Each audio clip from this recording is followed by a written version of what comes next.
안녕하세요. 오늘은 세종대왕 평전 7번째 이야기를 나눠보도록 하겠습니다.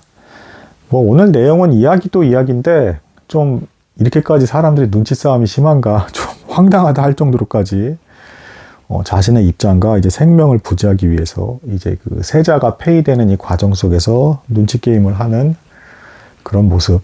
게임이라고 표현을 했지만 우리 가문이 멸문지화가 되냐, 계속해서 잘 나가냐, 그게 달린 문제다 보니까 엄청나게 눈치 싸움 하면서 이게 행동하는 그런 모습들이 보여집니다. 심지어는 이방원조차도 자신의 아들이니까 밉보이긴 또 싫어가지고 눈치를 보이는 이런 황당한 모습들. 이게 일종의 어떻게 보면 우리의 또 사회생활의 단면을, 이면을 좀 보여주는 그런 모습이기도 한 것 같습니다. 좀 공감하면서 들으셔도 될 것 같은 그런 내용입니다. 나눠보도록 하겠습니다. 자, 지난번에 이방원이 이제 막내 아들 성령대군이 죽었고, 그리고 양녕대군이 자꾸 속을 새겨서 스트레스를 받은 나머지 이제 개성으로 이제 내려갔다라고 했습니다. 어느 절로 이제 들어간 거고요. 이때 충녕대군과 양녕대군을 같이 데리고 갔습니다. 그러니까 의도적으로 양녕대군이 첩어리를 만나지 못하게끔 만든 거예요. 자, 이런 상황에서 이제 이방원이 이제 그 5월의 마지막 날 어느 날, 자, 양녕대군에게 너는 먼저 한양에 가라. 그래서 거기서 네 처신을 좀 잘 가다듬어라. 먼저 말 타고 가라고 보냅니다. 자, 그래서 이제 어쨌든 이방원이 한양에서 이제 자신의 아들 양녕대군이 어떻게 행동하는지를 이제 감시하고 살펴보고 싶었던 것이죠. 근데 여기서 또 희한한 일이 벌어집니다. 양녕대군이 그 말을 타고 가는 그 길목에 자신의 이제 동생이죠. 죽은 동생, 막내. 성령대군의 묘자리가 있었어요. 근데 그 지나가는 길목의 그 묘자리에 충녕대군이 이제 슬퍼하면서 거기서 애도를 하고 있었습니다. 그때 양녕대군이 또 이제 황당한 행동을 합니다. 동생이 죽어서 묘자리에서 슬퍼하고 있는 충녕대군을 두고 양녕대군이 말 타고 지나가다가 동생의 죽음에 대한 표현은 전혀 하지도 않고 충녕대군에게 신경질을 막 낸 겁니다. 야, 네가 다 고자질해서 어리에 대한 모든 일을 네가 다 알려줬지. 내 아버지한테 네가 다 고자질한 거지. 그래서 내가 이렇게 비참해지고 힘들어진 거잖아 하면서 막 따지면서 충녕대군을 죽이기라도 할 것처럼 막 고래고래 언성을 지르고 화를 낸 다음에 말 타고 지나가 버린 겁니다. 자, 충녕대군은 곧바로 아버지 이제 태종 이방원에게 돌아가서 이 일을 얘기를 했고요. 이방원이 이제 분노를 하면서 파발군을 통해 보내서 이제 양녕대군 다시 오라고 한 겁니다. 양녕대군이 당연히 다시 개성에 왔더니 이제 이방원이 완전 열받아서 동생의 묘자리 앞에서 슬퍼하기는커녕 자기가 이제 고통받고 괴로워하는 일만 막 떠들어대면서 충녕한테 기생어리 고자질했다는 이런 얘기를 했다라고 하니 완전 열받아서 막 이제 분노를 쏟아냈고요. 이 말을 듣고 쫓겨난 양녕대군이 다시 아버지 이방원의 방에 들어가서 이제 엄청 화를 내려고 막 하는데 이거를 충녕대군이 간신히 막 이제 붙들고서는 형 이러시면 안 됩니다 하면서 이제 어떻게든 말려가지고 2차례나 크게 말려가지고 간신히 양녕대군의 분노를 갈아친 사건이 벌어집니다. 충녕대군은 이때 양녕대군이 화를 내는 모습을 보고 너무 심각하게 화를 내는 걸 보고 이래서는 안 되겠다. 아무리 형이라고는 하지만 이렇게 화를 내는 사람은 나중에 재앙을 받게 될 거다. 불길한 예감이 든다라는 느낌을 받았다라고 합니다. 자, 이틀 뒤에 이런 기분 나쁜 사건이 벌어지고 나서도 이방원이 그래도 아들에 대한 애정을 또 보여줍니다. 그래도 양녕대군이 또 삐졌을까봐 다시 한양에 보내는데 이번에는 세자가 갈 때 이제 호위무사나 이렇게 행렬 이렇게 쭉 붙여주는 게 있어요. 그걸 붙여주면서 어쨌든 한양에 돌아가서 이제 마음을 다시 좀 가다듬고 조용히 좀 지내봐라 하면서 이제 보냈습니다. 자, 그러니까 아버지의 사랑인 거죠. 그래도 삐졌을까봐 이제 그런 행차행렬까지 붙여서 이번엔 보낸 겁니다.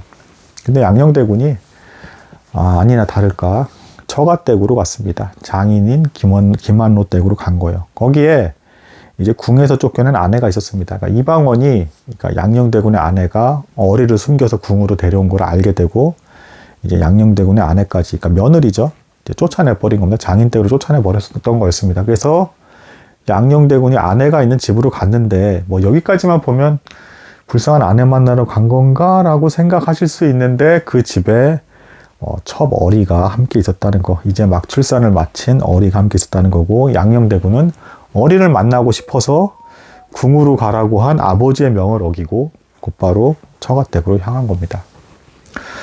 자, 이 얘기를 듣고 또 한번 이방원이 대노를 하면서, 그리고 왕의 명령을 어긴 거기도 해요. 나중에 이제 폐위되는 그 이유 중에 하나가 됩니다. 아무튼 그래서 막 이제 분노를 쏟아내면서 저 자식은 어떻게 된 녀석이요? 아직도 정신을 못 차리고 저런 모양이냐라고 하면서 막 고래고래 화를 냈는데, 그래도 이것도 또 참습니다. 이방원도 아들에 대한 이 사랑이 보통 사랑은 아닌 거죠. 그렇게 신하는 그냥 피도 눈물도 없이 금방 죽였던 사람이 아들에 선 도대체 몇 번을 봐준 것이며 주변 사람만 계속 벌하고 있는 겁니다. 이방원의 인내와 이 끈기도 보통 사람은 아닙니다. 지금 이 보여주는 모습이. 근데 여기서 이렇게까지 이방원이 이렇게 자비를 베푼 건데, 아들에 대해서 끝까지 사이좋게 지내려고. 근데 양령은 여전히 불평불만이 컸다는 거. 왜냐하면 자, 이걸 걸리고 나서 또 이제 양녕대군이 이제 한양에 있는 궁으로 들어가게 됐는데, 아버지 이방원이 어리를 못 만나겠어요. 그러니까 양녕의 불만은 어리를 만나게 할 때까지는 내 불만은 풀어지지 않겠다 이겁니다. 아무리 이방원이 이렇게 저렇게 달래보아도 어리를 나한테 만나게 해달라라고 하면서 마침내는 내시한테, 이제 환관한테 이 편지를 아버지한테 전달해라라고 하면서 편지를 보냈는데, 이 편지 내용이 이제 가히 충격적이었습니다. 이방원에게 이제 직접 전달이 됐고, 이방원이 바로 읽었죠. 그랬더니 내용이 이런 겁니다. 아버지는 왕이시면서 첩을 거느리고, 아버지가 거느리는 첩은 밖으로 내치지 않지 않습니까? 내치면 그 여인들이 살기도 힘들 거고 아버지 명예가 훼손될 거니까 아버지는 정작 첩을 거느리고도 쫓아내지도 않지 않습니까? 근데 저는 단지 세자라는 이유로 왜 불공평하게 제가 사랑하는 어리라는 여인을 밖으로 내치고 만나지 못하게 하시는 겁니까?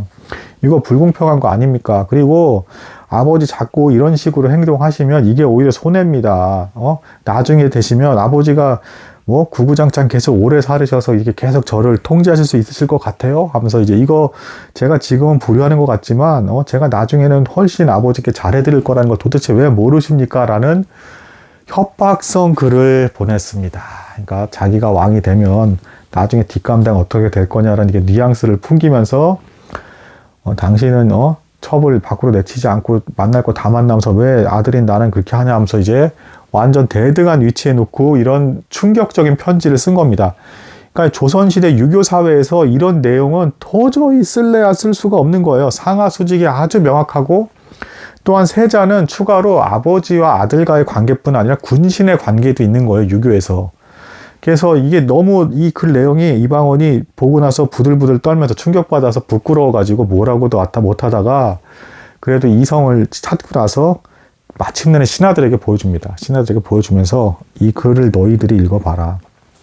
이거 어떻게 할 거냐. 먼저는 양녕대군의 스승인 변계량한테 제일 먼저 보여주면서 이 양녕대군의 스승에게 내가 말할 테니 네가 답서를 한번 양녕대군에게 정신 차리라고 보내봐라. 했더니 여기서 참 이 사람의 눈치 싸움, 이 양녕대군의 스승 변계량이 제가 글을 쓰는 것보다 누군가 다른 신하를 보내서 꾸짖는 게 낫겠습니다. 그래서 책임에 필합니다. 얍삽하죠. 자신이 괜히 자신이 가르친 세자를 기분 나쁜 글 썼다 나중에 뒤탈 날까봐 자신은 글을 안 쓰겠다고 다른 신하를 보내서 꾸짖으라고 하는 이 얍삽함을 또 참 이것도 좀 이방원도 그런 신하의 모습을 보면 참 깝깝했을 것 같습니다. 그러다가 누가 대신 갈 신하도 없고 아무도 안 가는 겁니다. 당연히 세자한테 가서 쓴소리하라는 걸 할 신하가 누가 있겠습니까? 그래서 어쨌든 이제 이방원과 신하들 간에 또 이제 회의가 벌어지고 이 신하들이 이제 남은 다른 신하들까지 다 이제 그 글을 봅니다. 그러면서 이방원이 이제 이렇게 말을 합니다. 너희들도 보았지 않았느냐. 세자의 행실과 지금까지 한 악행들과 그리고 이 글을 봐라. 여기에 어디 아버지에 대한 효와 그리고 또한 신하로서의 충성을 하겠냐는 이 모습이 보이느냐. 오히려 아버지를 기만하고 있고 나중에 얘가 왕이 되면 무슨 폐형무도한 짓을 할지 모르겠다라고 하면서 좀 더 기다려보고도 얘가 돌이키지 않으면 어쩔 수가 없다. 이제 이런 말을 이방원이 합니다. 근데 이 상황까지도 가서도 신하들이 차마 세자를 바꿔야 됩니다. 뭐합니다. 이런 거를 이렇게 함부로 잘 말하지 못하고 있다가 마침내는 글로써 이제 신하들이 한꺼번에 뜻을 모아서 누가 한 명이 총대 메고 이렇게 가면 걔는 그 사람 나중에 어떻게 될지 모르니까 무서워서 신하들이 결국에는 마침내 뜻을 다 합친 끝에 사실 이런 눈치가 되게 보여요. 뭐냐면 이 신하들도 딱 보니까 양녕대군이 너무 무서운 거예요. 그 무서운 왕 이방원한테조차도 따지면서 내가 나중에 왕이 되면 어쩔 거냐 이런 식의 글을 보낸 거니, 그럼 자신들 신하들은 얼마나 무섭게 다루겠습니까? 이 양녕대군이 왕이 되면. 그러니까 신하들도 살아야겠다라는 판단이 든 건지 마침내는 전원이 이제 총합심을 해서, 누가 한 명이 총대를 맨 게 아니라 그럼 큰일 나니까, 그래서 이방원에게 마침내 글을 올립니다. 아무래도 세자를 이제 패하시고 다른 사람을 세자로 올리셔야 될 것 같습니다. 근데 이 다른 사람이 누군지에 대해서는 언급이 없어요. 이거 가지고 또 눈치 싸움이 벌어집니다. 그러니까 그래서 이방원이 이 신하들이 이렇게 청한 거에 대해서 마침내 근심하는 중에 이걸 받아들이면서 이제 양녕대군에게 또 편지를 쓰는데, 이방원이 또 양녕대군의 눈치를 보는 글을 또 씁니다. 이제 아들아, 마침내는 어쩔 수 없이 너를 세자 자리에서 패해야 될 것 같다. 신하들이 의논한 끝에 나한테 이제 너를 이제 세자 자리를 패하라고 이제 그 논의를 해서 거쳐서 의견을 냈다. 나는 이 신하들의 의견을 거절할 수가 없어서 어쩔 수 없이 너를 패해야 될 것 같다. 또 이방원이 이런 식으로 또 첫째 양녕대군에게 이렇게 편지를 보냅니다. 아버지의 사랑이 참 눈물 겹죠. 아무리 그렇게 무서운 이방원이라도 지 아들한테 지금 어떻게 못하는 겁니다. 끝까지 눈치를 계속 보면서 쫓아내는 과정에서도 지금 눈치를 보고 있는 거예요. 그러면서 어쩔 수 없이 난 신하들의 말을 들어서 이렇게 한 거다라고 하면서 양녕대군을 얼르면서 세자 자리를 패하는 겁니다. 근데 이제 문제는 뭐냐면, 그럼 이제 양녕대군은 이제 세자 자리를 패하는 걸로 이제 결정이 났어요. 근데 누가 이제 세자가 될 거냐. 이것에 대해서 일단은 이방원이 은근히 떠보듯이 먼저 이렇게 얘기를 합니다. 이때 양녕대군 밑에 벌써 아들이 둘이 있었어요. 그 이방원이 먼저 양녕대군은 패할 것이고, 양녕대군의 아들 중에 장자를 삼아서, 그 아이가 지금 5살이니까 내가 좀 더 다스리다가 좀 더 크면 걔를 이제 왕으로 삼겠다. 이제 이 말을 합니다. 자, 이것에 대해서 이제 또 신하들이 이 말을 듣고 엄청난 고민에 빠집니다. 그러다가 이제 신하들 중에 이제 논의가 주고받는데 어떤 말이 나오냐면, 물론 그 양녕대군의 아들, 그 장자를 세워야 되는 걸 동의한 신하들도 일부 있었어요. 근데 나머지 대다수의 신하들이 어진 사람을 왕으로 세워야 된다 이렇게 말을 합니다. 참 두리뭉실한 표현이죠. 어진 사람이 왕이 되어야 된다. 신하들이 겁나서 누가 왕이 된다 딱 찍어서 얘기를 안 하는 거예요. 지금 다 총대도 매지도 않고서 좀 3분의 2 이상의 많은 신하들이 어진 사람이 왕이 돼야 됩니다 라는 이제 의견이 나서 왕에게, 이방원에게 전하, 어진 사람이 왕이 돼야 됩니다 라는 이제 의견을 이제 전달합니다. 그랬더니 이방원이 그럼 어진 사람이 도대체 누군데? 라고 했더니 신하들이 뭐라 했냐. 이거 눈치 싸움 좀 너무 심하죠. 신하들이 또 뭐라 했냐면, 또 여기서도 또 뭐라고 안 합니다. 그래서 어진 사람이 누군지는 전하께서 아십니다. 임금한테 공 떠넘긴 겁니다. 그러니까 자신들이 괜히 누구 세자 잘못 찍었다가 뭐 나중에 바뀌거나 어떻게 되면 큰일 날까봐 왕한테 또 공을 떠넘긴 거예요. 서로 지금 공 떠넘기기 계속 하고 있는 겁니다. 그 이방원은 이방원대로 내가 세자 패하고 누구 삼았다라고 하면 또 아들들한테 또 이제 미운 털 박힌 아빠 될까봐 막 피하고 있는 거, 지금 이런 거예요. 황당하죠. 그때 아무튼 이방원이 그래서 고민을 하다가 충령이 어진 사람이 아닌가라고 이제 어쩔 수 없이 이방원이 먼저 말을 꺼냅니다. 그러니까 그때가 되고 나서 신하들이 그걸 듣고, 전하, 사실은 저희도 어진 사람은 충녕대군을 가리킨 것이었습니다 하면서 뒷북치면서 충녕대군이 왕이 돼야 됩니다 이 말을 합니다. 야, 이게 좀 웃지 못할 천국이죠. 이 사회생활 속에서 각자 다 살아남겠다고, 뭐하는 꼬투리 안 잡히겠다고, 나중에 뒤탈 없겠다고, 이런 겁니다. 여기서 참 재밌었던 게, 어진 사람이 왕이 돼야 됩니다라고 신하들이 건의를 할 때 충녕대군의 장인이었던 시몬이 계속 침묵하고 있다가, 이때 이제 드디어 뒤늦게 거들면서 어진 사람이 왕이 돼야 됩니다 의견을 어필합니다. 그러니까 대놓고 사위가 왕이 돼야 된다 말은 못하고, 다 심중에 어진 사람이 충녕대군이라는 건 다 알고 있었던 거예요. 신하들도. 그러면서 눈치 보면서 어진 사람이 왕이 돼야 됩니다 이랬고, 왕이 어진 사람이 누군데 했더니 신하들이 전하께서 아십니다 하면서 또 공 떠넘겼고, 마침내는 이방원이 어쩔 수 없이 충녕대군이 그래도 제일 어진 것 같군 하면서 마지못해서 세자를 세우는 듯한 그런 제스처를 취합니다. 자, 여기서 이 이방원의 아내가 참 좀 뜻밖의 행동을 좀 해요. 뭐냐면, 이방원의 아내는 충녕대군이 왕이 되는 걸 반대했습니다. 의외죠. 그 민시죠, 민시.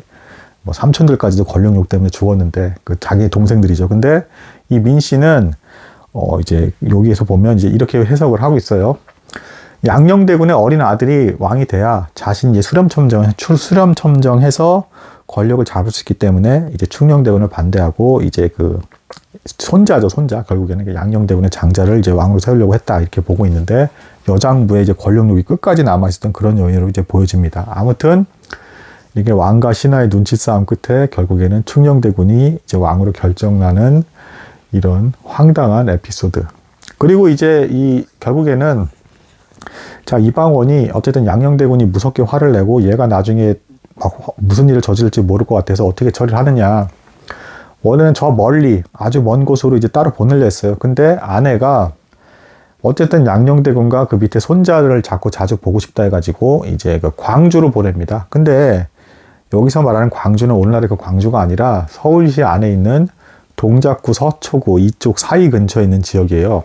그래서 실제로 양녕대군의 묘가 오늘날의 동작구 상도동에 있습니다. 그러니까 궁궐은 옛날에 이제 강북 지역에 있었으니까 그래서 가까운 지역에 이렇게 놓고 어쨌든 이제 그 이방원의 아내는 이제 양녕대군의 손자들을 자꾸 보고 싶은 마음이 있었기 때문에 그래도 비교적 가까운 데서 멀리 두었고, 근데 여기서 좀 섬뜩한 또 그 모습이 또 있습니다. 이방원이 끝까지 이제 남자 종을 바로 보내지 않아요. 그러니까 시녀들이랑 여자 종만 양녕대군에게 붙여서 보냅니다. 이게 무슨 얘기가 되겠습니까? 남자 종들 제법 보내줬다가 얘네를 이끌고 궁궐에도 쳐들어올 것 같은 양녕대군의 그 무서운 기질에 이방원도 무서웠던 겁니다. 이방원도 사실 자기가 왕위를 찬탈을 하고 아버지 이성계를 뒷방으로 물러나게 했잖아요. 그 꼴을 자기도 당할까봐 무서워서 이렇게 조심하는 이런 모습도 보여주고, 또 동시에 또 그러면서도 어쨌든 양녕대군이 아들이다 보니까 아들의 사랑도 받고 싶었던 이방원의 심리가 아주 절묘하고 복잡하게 표현이 되고 있습니다. 아들의 사랑을 받고 싶으면서도 어쨌든 얘가 왕을 하면 안 될 것 같은 상황에 결국엔 놓이니까 어떻게든 달래서 뭐 신하 핑계 대면서 이렇게 보내게 되는. 양녕대군은 또 양녕대군대로 뭐 이렇게 얘기를 합니다. 그 어리를 못 만나게 했을 때 이제 이방원에게 이런 항의를 한 적이 있어요. 저는 그냥 민가에서 살겠습니다. 이거 세자가 함부로 하면 안 되는 말이에요. 민가에서 살겠다는 건 세자 때려치겠다는 말을 한 겁니다. 근데 이방원이 이 말을 들었을 때 홧김에 한 말이 하면서 넘어갔었는데 그 말을 이제 꼬투리 삼아서 양녕대군은 양녕대군대로 울지도 않고 슬퍼하지도 않았대요. 자존심 꼿꼿이 세워가면서 자기 아내와 뭐 어리까지 다 챙기고 여종들만 데리고서는 쭉 가면서 뭐 이제 뭐 그랬답니다. 거보십시오 아버지. 저는 제가 뭐 사실상 세자 안 하겠다고 말씀드리지 않았습니까? 라고 하면서 삐진 이제 언사만 남기고서는 그렇게 이제 그 동작구 상도동 지역으로 이제 떠났다는 뭐 이제 이야기로서 마무리가 됩니다. 참 황당한 이야기죠. 뭐 어쨌든 이게 사회생활에서도 이렇게 심각한 눈치 싸움, 이게 죽고 오고 가는 이런 일들이 벌어진다. 인간 살아가는 게 참 쉽지가 않다라는 이제 교훈을 얻는 그런 내용이었던 것 같습니다. 오늘은 여기까지 나도록 하겠습니다. 감사합니다.